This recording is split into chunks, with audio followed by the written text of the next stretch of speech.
Today I'm here to share with you my Zippity Raglan that is finished, my Slipstravaganza mystery knit along in progress, as well as a brand new spinning project.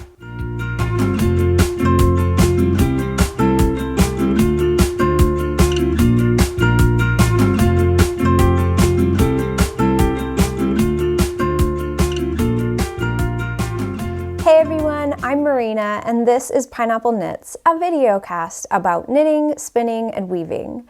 You can connect with me on social media at Pineapple Yarn, and you can connect with me on my website at pineappleyarn.com. Thank you so much for joining me again this week. I'm so happy to be here and sharing with you. So thank you for spending your time with me. And if this is your first time joining, welcome. You are so welcome here, and I hope you enjoy the content. So yeah, this past week has been really fabulous as usual. I mean, nothing crazy to write home about, but it's been really busy with Advent calendar prep. So I guess work has kind of been my focus this week, and probably will through the month of October to get those Advent calendars out to you on time, but that's fine. We've been sneaking in a couple more beach days while it's still warm. Today's probably about 80, so it's gorgeous out, really beautiful weather, but even wearing a shawl like this is pushing it a little bit because 80 degrees is still pretty warm, but it's really pretty and we're enjoying it very much. Speaking of this shawl, this is another mystery knit along that I participated in. This was the Building Blocks mystery knit along by Stephen West. It was in 2016, I believe. And I remember knitting this very distinctly because the finished shawl is so long and it is a massive shawl, and the home we were living in at the time was very tiny. If you're familiar with Hawaiian homes, they're not very big. And so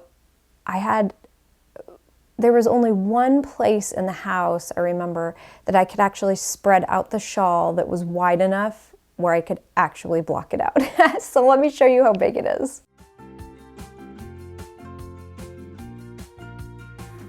So I remember I knit this in 2016 because that's also the year I started dyeing yarn as my business with Pineapple Yarn. And so I was really proud to be able to use all of my own yarns. And so these are all Pineapple Yarn. I don't remember the colorway names. I do remember this one is Neon Coral.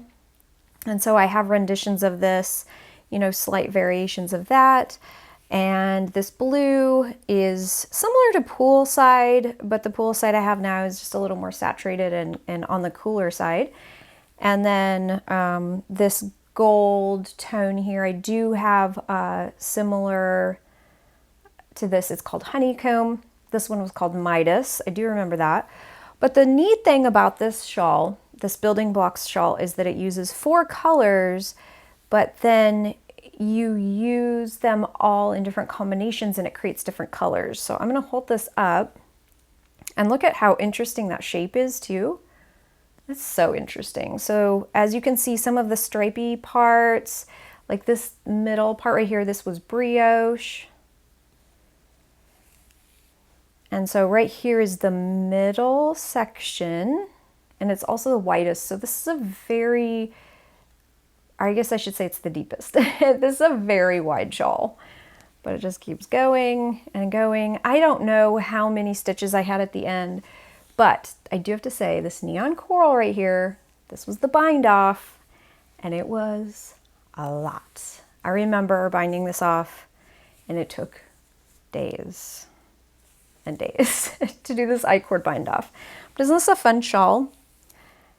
I just think that it was a really interesting knit. It was very fun. It was very challenging keeping up with all the clues. So yeah, that's my Building Block shawl. I thought I would wear it today. It was very fun and I still really love it. I love all the colors still in it. I'm sure that you recognize many of these colors because I still use a lot of them in the shop and in my own personal projects. But I think this is really neat right here, this blue and the neon coral together, because it kind of turns out to be purple.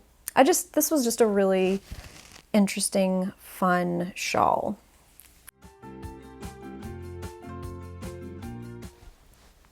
It's not on my Ravelry project page. I don't even think I may have had a pineapple yarn Ravelry at that point. I don't remember, but yeah, no project page on it. So that's just the way it goes. But the way I wear this is I literally just wrap it around until it's a presentable shape. I'm sure there are way more artistic ways to wear it, way more creative, but this is what I got right now. So it's fine. And I just, I enjoy wearing it. So that's all that counts. But let me go ahead and show you what I've been working on this week. So I do have a finished object. It is my Zippity Raglan. And this is by Elizabeth Sullivan of Sweet Paprika Designs. And I think this little sweater is so cute. I knit the size 4. And the yarn I used is from my LOWCOUNTRY club. It was the last club and it was called Hurricane Season.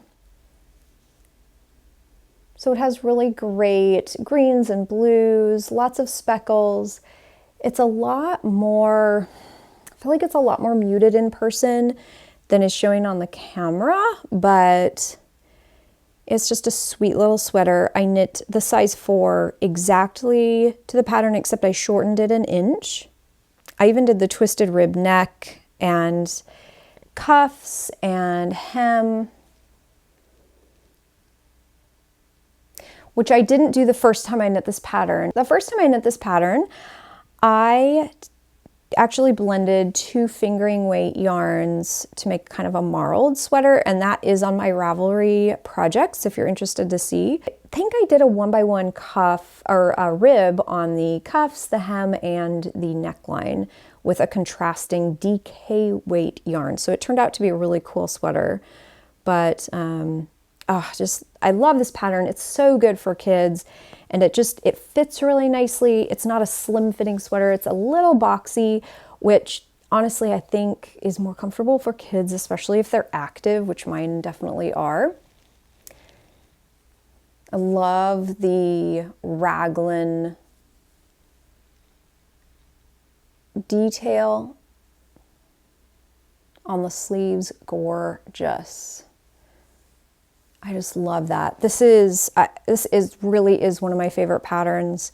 It always turns out, I say always, this is the second time I've knit it, but I feel like every time it turns out just really nice and it fits well, and so no complaints about it. And I just thought the yarn turned out so pretty. I do have to say, I started out knitting this for my son who was 2 years old. I wanted it to fit him for a while. It is definitely oversized on him at this point, but my 4-year-old daughter, I tried it on her and it fits her perfectly right now. And she loves this color and the fit and everything. So I think I will let her wear it. I might as well let her wear it now and then just knit another sweater for my son. So that's what I'm going to do with that. And I was really pleased how it turned out. I would say it took about a week.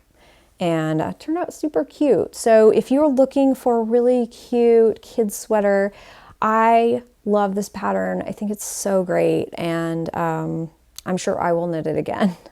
All right, so I am going to move on to the Slipstravaganza Mystery Knit Along Progress. And since this is a mystery knit along, if you don't want to be surprised, if you don't want the surprise to be spoiled, go ahead and skip ahead until this spot, and then it will still remain a surprise. But so we went into this mystery knit along by Stephen West. I finished Clue 1 by, I'm pretty sure it was by Sunday. I was focusing on it completely, 100%, only this, as I've mentioned, I think in the maybe last podcast or 2 podcasts ago, I clear the decks when it comes to Stephen West's Mr. Knit-alongs because they're intense. Like, normally the clues are so long for me, it takes all of my attention, all of my focus, all of my time. So when I had finished clue 1 fairly quickly, I don't know, I was kind of patting myself on the back. I thought I was doing a great job because I am definitely a project knitter. I love being finished with projects, so I thought I was doing really well. Then he came out with the bonus clue, which is kind of an in-between between clue 1 and clue 2, which was fine because I'm actually finished with it as well, and it was so fun. So let me show you both clue 1 and the bonus clue. I cannot say how much I love this. Like, 100% love it so much. I am so happy with the pattern. I'm so happy just with the texture and the knitting and the design of it. This is going to turn out, oh, I cannot wait to see where this goes. The yarn I'm using is a kit that I dyed for the shop. It was the Slipstravaganza kit in the colorway Autumn. I do, in case you're interested, I do have a couple more kits, not in this colorway, but in more of like a neon, summery, it's actually called summer, summer tones. In hindsight now, looking back at those colors, I think they would work out so awesome with this. And if I was a faster knitter or if I had more time, I would use that kit to knit another shawl because it is so much fun. It actually started like this. And so you cast on an I-cord of 100 and some stitches and then began these honeycomb patterns. And so basically I knit from the bottom up this kind of honeycomb pyramid, we'll call it that. And so I don't know if it's translating very well on camera, but basically these are all stockinette stripes. And then the brown, this caramel brown, which is my main color, this caramel brown is like pearled, raised texture.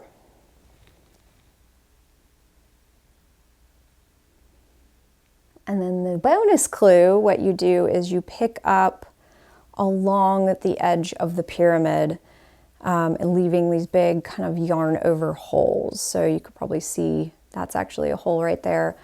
All the way up and over, you incorporate the contrasting color number 2 as well as the main color, and you come up with this gorgeous slip stitch textured border around the honeycomb section.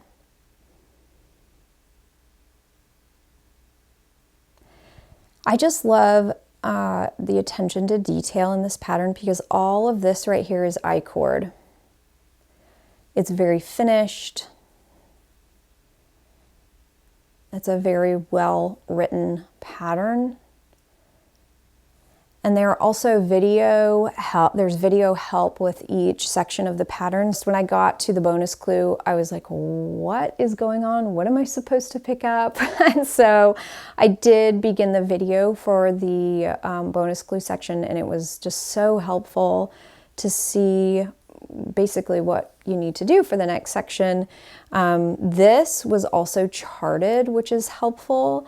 It's a repeated pattern. It's very simple, but there still is a chart. And so I thought that was a really wonderful attention to detail. It's charted as well as written out. So it's very easy to follow depending on what you prefer in your patterns. But yeah, so that is that. Oh my goodness. Really, there are no words to tell you how much I love this right now.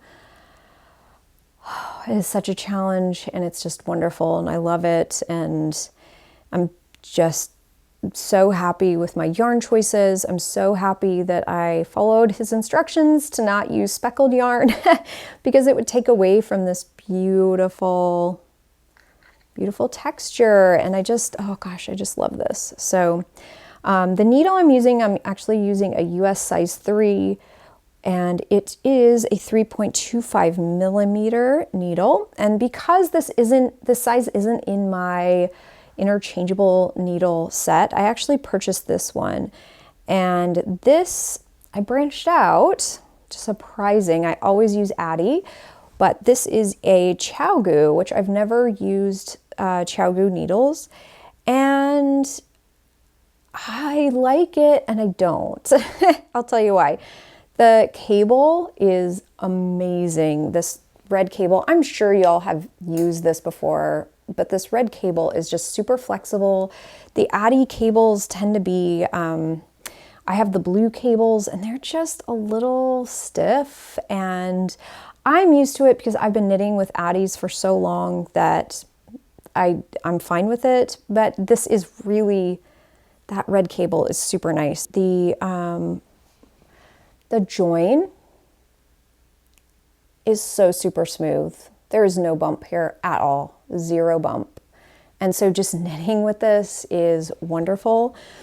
For me, the way I like to knit, I'm a loose knitter, and I think partly it's because I use the very, very super slick Addy rocket needles. And so these ChiaoGoos, I feel a drag on them when I'm knitting with them. And, you know, to the touch, they don't feel rough or sticky or anything, but they do feel there is a bit of a drag coming from Addies. And so I did purchase another size, US size 3 Addy, and, you know, just a fixed circular needle.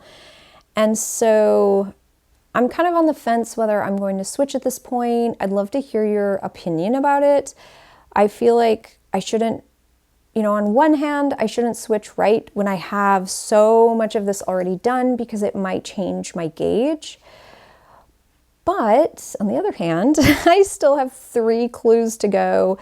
The whole month of October, I still have to knit this, and I don't really want to feel the drag of these needles. I don't know. Let me know what you think in the comments below, because I'd just like to hear what you think. So yeah, this has been so fun. So far so good. I can't wait to see what Friday brings. Today's Thursday, and so tomorrow, I'm sure as I wake up or in the morning, the next clue will come, and I'm so excited about it. So because I've been working on the mystery knit along for so much of my crafting time was taken with that, I haven't done a lot more. Well, obviously I finished the sweater, and so that was good. But I had some time last night. I had the bonus clue already finished, and I've really wanted to start spinning more consistently, and because every time I spin, I love it so much. So I did start a new spinning project, and here's what I have so far. Isn't that absolutely gorgeous? So you can see all the tweed in there and all the different colors. And so this is going to be kind of a different spin than what I have done in the past. This is from my big kind of odds and ends Hedgehog Fibres pack. I don't even know what to say. Maybe a month or 2 ago, they had these on their shop for sale for a limited time. And it's just kind of like odds and ends of, I think, of their clubs, which is amazing, and I love it. All different fibers. This bag was full of 250 grams of fiber, and I did show it on maybe a couple of episodes ago. But this is some of the fiber. So what I've been doing to achieve this, I've been taking this gorgeous magenta colored tweed, and I broke it into like 6 to 8 inch pieces, and then I would insert it in between the other colors. And so most of the other colors are either like this gorgeous kind of aqua color, and I would say the predominant fiber in this bag at least was tweed. And so there's this really, really pretty multi-colored tweed. Definitely, I would say the main color out of all these is kind of this gray-blue tweedy color, which I'm pretty sure I have clubs that that consist of this tweed.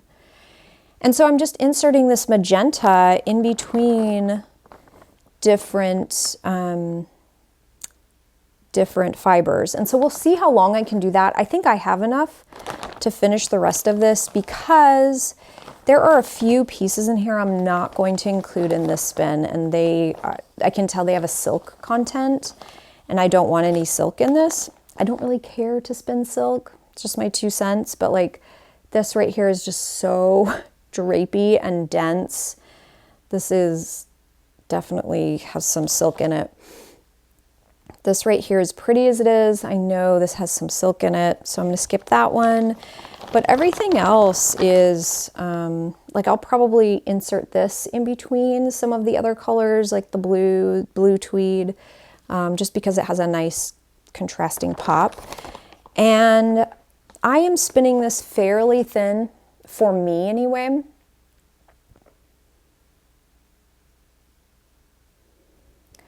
This will probably end up being a DK weight. I'm going to do a 2-ply. And what I'm doing is I am just dividing each piece of fiber. I'm dividing it into about 4 pieces and then spinning from that. I'm spinning it short backward draft with smoothing. So with some of these tweeds, I think they are a little more woolen spun, but for me, in my mind, I think that it makes sense to spin them all worsted and just kind of smooth them down and try to get them as smooth as possible, because I didn't want to do any prep with the fiber. I just wanted to divide it and spin. I didn't want to spin all of these woolen, and so a lot of these are a worsted prep fiber, which it just means that all the fibers are aligned. And the woolen is they're all kind of jumbled together. But with the worsted prep, I didn't want to have to spin from the fold or make rollags or anything like that. So that's what I've done so far. I think I've probably I haven't quite spun 100 grams yet. I want to say maybe this is about 50. Because I'm trying to think how full my bobbins normally are with like a 100 gram spin. And I would say this is about how much I usually do for a 2-ply. This is about how full the bobbin is. So my plans are just spinning as full as I can of one bobbin. I'm not sure as far as like color management, what I'm going to do with its match, with its partner. I don't know if I'm going to do the magenta in it or not. I might not, because I don't have as many pops of color. I may just do all of the kind of this tweedy color, just because I have so much of it. I think that's what I might do.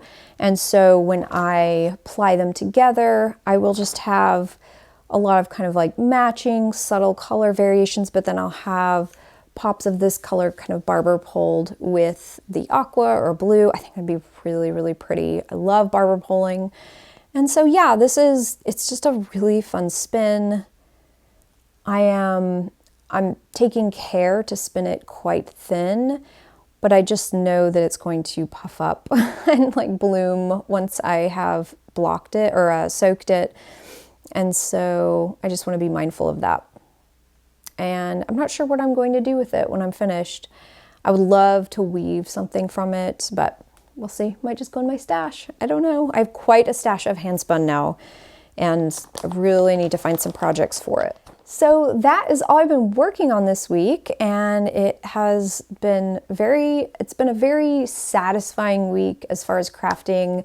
I think it helps with the mystery knit along. I always find it just so helpful when you have milestones that you're trying to reach or goals with your crafting. For me, it just helps, I don't know, with time management, and I think that's how I get so much done even with everything else going on, is I just kind of know what my goals are for the week, and yeah, it gives me motivation for all the rest of the things in my life. If I have like crafting goals, and yeah, I just stay really focused on them. But so far, this has been a great week, and I cannot wait to start working on your advents. I'm starting work right after I film this, and they are going so well. I just dyed the rest of the minis, and now I have to wind them all. It's going to be thousands of minis.